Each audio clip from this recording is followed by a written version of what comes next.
दोस्तों, अपने प्यार को पाने के लिए एक लड़की ने एक ऐसी साजिश रची जिसमें अपनी सहेली का ही उसने बलिदान देना चाहा।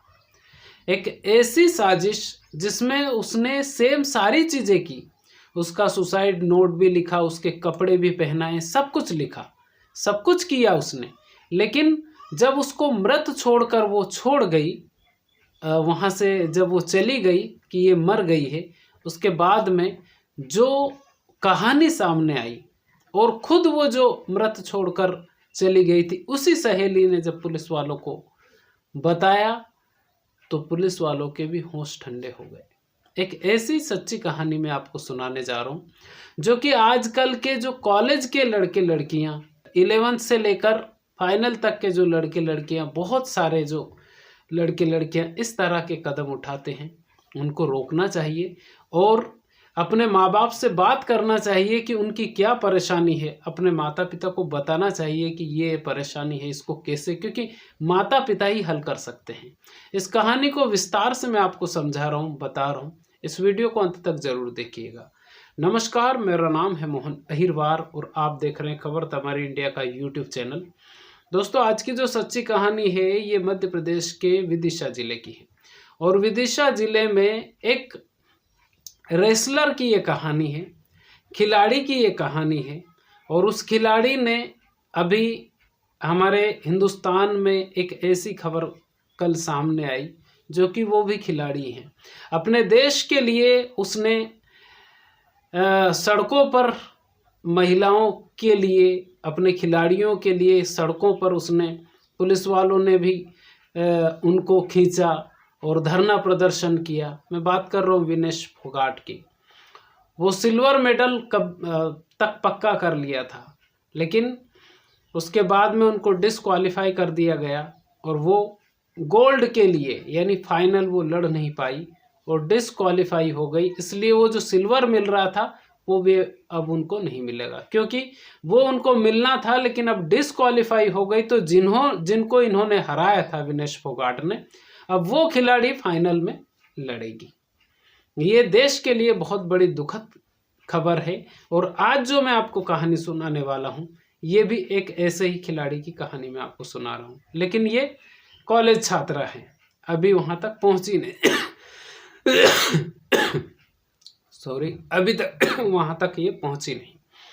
तो दोस्तों, ये जो कहानी है ये विदिशा जिले में एक लड़की जिसका नाम मुस्कान, और मुस्कान शुरू से ही खेल में बहुत पहले तहसील स्तर पे खेली, फिर जिला स्तर पे खेली, फिर प्रदेश स्तर पे खेली और अच्छा खासा उसका जो रुतबा खिलाड़ी है और उस तरह से उसने काम किया। लेकिन जब वो खेल रही थी तो उसकी जो मुलाकात है भोपाल के एक लड़के से हो जाती है और उस लड़के का नाम होता है हरिओम सेन। हरिओम सेन भी खिलाड़ी ही होता है, क्योंकि ये दोनों जब खिलाड़ी एक दूसरे से मिले तो मिलने के बाद में दोनों की बातचीत शुरू हुई और बातचीत होते होते दोनों में कब प्यार हो गया किसी को पता ही नहीं चला, दोनों को नहीं पता चला। और बात ये आ गई कि दोनों एक दूसरे के बिना अब रह नहीं सकते। अब दोनों एक दूसरे के बिना नहीं रह सकते तो दोनों ने फिर प्लान बनाया। तो एक दिन जो मुस्कान नाम की जो लड़की है ये घर से बिना बताए चली गई। ये भोपाल में हरिओम सेन के साथ में बताया जाता है कि वो भाग गई थी, लेकिन 2-3 दिनों के अंदर ही वो वापस भी आ गई। उसके बाद में ये, क्योंकि उनके रिश्ते के बारे में घर वालों को पता चल गया था और घर वाले इस रिश्ते से नाखुश थे। अब जब दोनों एक दूसरे के बिना नहीं रह पा रहे तो फिर जो हरिओम सेन है इसने प्लान बनाया और इसने ये प्लान बनाया कि मुस्कान, तुम एक ऐसी लड़की का इंतजाम करो जो तुम्हारे ही कदकाठी की हो, तुम्हारे जैसी ही दिखती हो और जैसे तुम्हारे कपड़े पहनाने पर ये लगना चाहिए कि मुस्कान ही है ये। उस मुस्कान नाम की लड़की ने सेम वैसा ही काम किया जो उसके बॉयफ्रेंड ने बताया। उसने अपनी सहेली जिसका नाम था नेहा रजक उर्फ गुनगुन रजक को, क्योंकि गुनगुन रजक इसकी अच्छी खासी सहेली थी, इसने उस लड़की से, क्योंकि पहले से दोस्ती थी, लेकिन जब प्लान बना उसके बाद में इनकी दोस्ती और भी ज़्यादा पक्की हो गई। जब इनकी दोस्ती पक्की हो गई तो एक दिन मुस्कान प्लान के तहत नेहा रजक को ये कहती है कि आज मुझे फ़ोटोशूट करवाना है, मैदान में भी जाना है, स्पोर्ट्स के लिए तैयारी करना है, कहीं बाहर जाने के लिए बोलती है। तो बोले तुम भी मेरे साथ चलो और कुछ फ़ोटोशूट करना है, तो साथ में घूमेंगे आज और फिर से घर पे आ जाएंगे। अब जो गुनगुन होती है वो उसकी बातों में आ जाती है, इस तरह से वो फंसाती है मुस्कान, ऐसी बातें बनाती है। दोनों घर से निकलते हैं और घर से निकलने के बाद में मैदान में तो ये दोनों नहीं जाते। वो कहती है, बहाना बना लेती है कि मैदान में बाद में चलेंगे, पहले हम लोग ये काम करते हैं कि फ़ोटोशूट कर लेते हैं। जब वो फ़ोटोशूट की बात आती है तो फ़ोटोशूट के बहाने ये जो मुस्कान नाम की लड़की होती है ये कहती है कि यार मेरे कपड़े गंदे हो रहे हैं, एक काम करो तुम्हारे कपड़े दे दो, तो इन्हीं कपड़ों में मैं फ़ोटोशूट करवा लूँगी और बाद में फिर ये जो कपड़े हैं तुम्हारे, तुम रख लेना और मेरे कपड़े मुझे दे देना, तो फिर दोनों पहन लेंगे। अब जो मुस्कान ऐसे बातों में फंसाती है और जो नेहा नाम की लड़की होती है वो हाँ भी कर देती हैं। दोनों एक दूसरे के कपड़े एक्सचेंज करते हैं और एक्सचेंज करने के बाद में ये फिर फ़ोटोशूट के बहाने रेलवे स्टेशन के पास में ये मुस्कान उस लड़की को लेकर जाती है। उस वक्त करीब करीब 5 बजे का टाइम हो रहा होगा, 5:30 या 5 बजे का टाइम। ये लोग 5:30 बजे रेलवे ट्रैक पर ये फ़ोटोशूट के बहाने कुछ सेल्फी लेती है, कुछ फ़ोटो खिंचवाती है। कपड़े चेंज कर लिए दोनों ने, और जो कपड़े चेंज कर लेती है, कपड़े चेंज करने के बाद में फ़ोटोशूट करती है, तब तक थोड़ा सा आधा पौन घंटा ये तोड़ देती है। पौन घंटा जब ये तोड़ देती है मुस्कान नाम की लड़की, तो नेहा को अपने घर वालों का डर होता है। वो कहती है कि यार काफ़ी ज़्यादा टाइम हो गया है, एक काम करते हैं चलते हैं यहाँ से। जब यहाँ से चलने के लिए बोलती है तो मुस्कान फिर से उसको रोकती है, बोले रुको अभी चलते हैं, कहाँ टाइम ज़्यादा हुआ है। ऐसे करके वो अंधेरा कर देती है। जैसे ही जो नेहा रजक उर्फ गुनगुन वहाँ से जाने के लिए बोलती है तो पीछे से एक ऐसा वार करती है ये मुस्कान, जिसकी वजह से वो वहाँ पर गिर जाती है।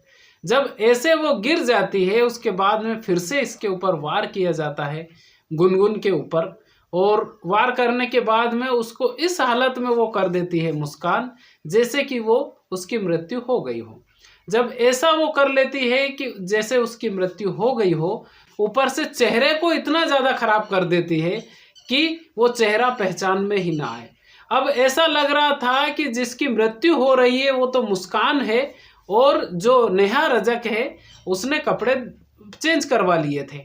अब ये वहाँ से भाग जाती है, लेकिन किस्मत नेहा रजक का साथ दे देती है और वहाँ पर एक पुलिस वाले भाई साहब पहुँच जाते हैं। जब पुलिस वाले देखते हैं कि रेलवे ट्रैक के ऊपर ही, क्योंकि जो नेहा की हालत है वो ऐसी नहीं थी कि वो खुद ही हट सके, अगर ट्रेन आ जाए तो 2 भाग हो जाएंगे, धड़ अलग सिर अलग। अब ऐसी हालत में किस्मत नेहा रजक का साथ देती है। वहाँ पर कोई पुलिस वाले भाई साहब आते हैं और पुलिस वाले जो सर होते हैं वो वहाँ से उसको नेहा को उठाते हैं और उठाने के बाद में सीधे हॉस्पिटल लेकर जाते हैं। हॉस्पिटल जब लेकर जाते हैं तो देखते हैं कि जो उसका जो चेहरा है पूरी तरह से खराब कर दिया गया था। अब कपड़े से ऐसा लग रहा था कि ये मुस्कान है। मुस्कान के घर वालों को बताया जाता है कि ये आपकी लड़की है। तो उसकी जो बहन होती है वो उसका जो भाई होता है, कुछ तो कहते हैं कि ये मुस्कान ही है और कुछ कहते हैं कि ये मुस्कान नहीं है। उसके बाद में नेहा के जो घर वाले होते हैं, क्योंकि दोनों लड़कियां गायब होती हैं, तो नेहा के जो घर वाले होते हैं उनको बुलाया जाता है। अब पहली नज़र में देखने से नेहा का भाई मना कर देता है कि नहीं ये मेरी बहन नहीं है, लेकिन उसकी जो नेहा रजक की जो बहन होती है वो पहचान लेती है कि ये मेरी बहन ही है, क्योंकि उसके पैरों में धागा बंधा हुआ था और हाथ की कलाई में कुछ बंधा हुआ था। उस कारण से नेहा रजक की बहन कहती है कि हाँ ये मेरी ही बहन है। उसके बाद में उसका ट्रीटमेंट करवाया जाता है। अब जब नेहा रजक की पहचान हो गई है तो फिर मुस्कान कहाँ गई, क्योंकि उस जगह पर क्या क्या मिला था जहां पर नेहा रजक मिली, वहां पर एक सुसाइड नोट मिला हुआ था। उस सुसाइड नोट में ये लिखा गया था कि वो किसी कारण से वो आत्महत्या कर रही है नेहा। वहां पर मोबाइल मिला था, आधार कार्ड मिला था, ये सारी चीजें मिली हुई थी। और वो मिली हुई थी किसकी? वो मिली हुई थी मुस्कान के, वो सारे डॉक्यूमेंट्स मिले हुए थे। अब यहाँ पर जब पुलिस वाले पूछताछ करते हैं तो मुस्कान के बारे में पता चलता है कि वो किसी के अफेयर में थी और घर से भाग भी गई थी। अब ये सीधी सादी भोली भाली लड़की जिसको कुछ नहीं पता था कि क्या उसके साथ में होने वाला है, लेकिन डॉक्टर मेहनत करते हैं और 1.5 महीने के बाद, लगभग 1.5 महीने के बाद में नेहा होश में आती है और होश में आने के बाद में पूरी कहानी सामने रख देती है। वो जैसा जैसा उसके साथ हुआ था सेम बताया जाता है। अब मुस्कान की तलाश शुरू होती है कि मुस्कान कहाँ गई, आखिर गायब कैसे हो गई, कहाँ गई। अब उसका मोबाइल नंबर, ATM वगैरह सब कुछ होता है, लेकिन क्योंकि ये पहले भी भोपाल और उत्तर प्रदेश और बहुत सारी शहरों में वो रह चुकी थी, क्योंकि खिलाड़ी थी, रेसलर थी और पहले भी वो जा चुकी थी, तो उसको अंदाजा था कि कहाँ कहाँ उसको जाना है। लगभग 2.5 महीने के बाद में वो बीना रेलवे स्टेशन से अरेस्ट होती है मुस्कान। उसके बाद में फिर वो एक और कहानी सामने रखती है, क्योंकि उसको वो जब यहाँ से भागी तो पूरी प्लान के तहत में वो भागी थी। उसको नहीं पता था कि नेहा बच जाएगी, ये उसको नहीं पता था। और उसके बाद में जब मुस्कान से पूछा जाता है, उसकी डिटेल में पहुंचाई जाती है। धीरे धीरे उसके जो पैसे थे वो ख़त्म हो गए थे। हरिओम फाइनेंशियली उसको मदद कर रहा था। हरिओम सेन नाम का जो उसका बॉयफ्रेंड था वो फाइनेंशियली उसको मदद कर रहा था। कहाँ रहना है उसको, किस शहर में रहना है, ये सारी प्लानिंग हरिओम खुद कर रहा था। तो जब पूरा इसको पुलिस वाले जब उसको अरेस्ट कर लेते हैं, उसके बाद में फिर मुस्कान को अरेस्ट किया जाता है। और मुस्कान को अरेस्ट करने के बाद में फिर हरिओम के ऊपर भी धारा 307 के तहत मामला दर्ज किया जाता है। और 307 के तहत जब मामला दर्ज होता है तो फिर दोनों की जो कहानियां हैं वो सामने आ जाती है। दोनों एक होना चाहते थे, लेकिन तरीका गलत था एक होने का, और एक दूसरी लड़की की जान लेने की इन्होंने कोशिश की। वो तो भला हो पुलिस वाले सर का कि उन्होंने टाइम पे आकर नेहा उर्फ गुनगुन को बचा लिया, नहीं तो वो भी खत्म हो जाती। ऐसी साजिशें, ऐसे शातिर दिमाग अभी हो रहे हैं और सामने आ रहे हैं। बताइए, स्कूल कॉलेज के बच्चे इस तरह से काम कर रहे हैं और ऐसे दिमाग उनके अंदर आ रहे हैं। दोस्तों, इस कहानी को सुनाने का मकसद किसी के दिल को ठेस पहुंचाना नहीं, बल्कि आपको जागरूक करना है। ये वीडियो आपको कैसा लगा आप हमें कमेंट करके ज़रूर बताइए। चैनल पर पहली बार आए, चैनल को सब्सक्राइब जरूर कर लीजिए। खुश रहिए, अपने माता पिता का ख्याल रखिए।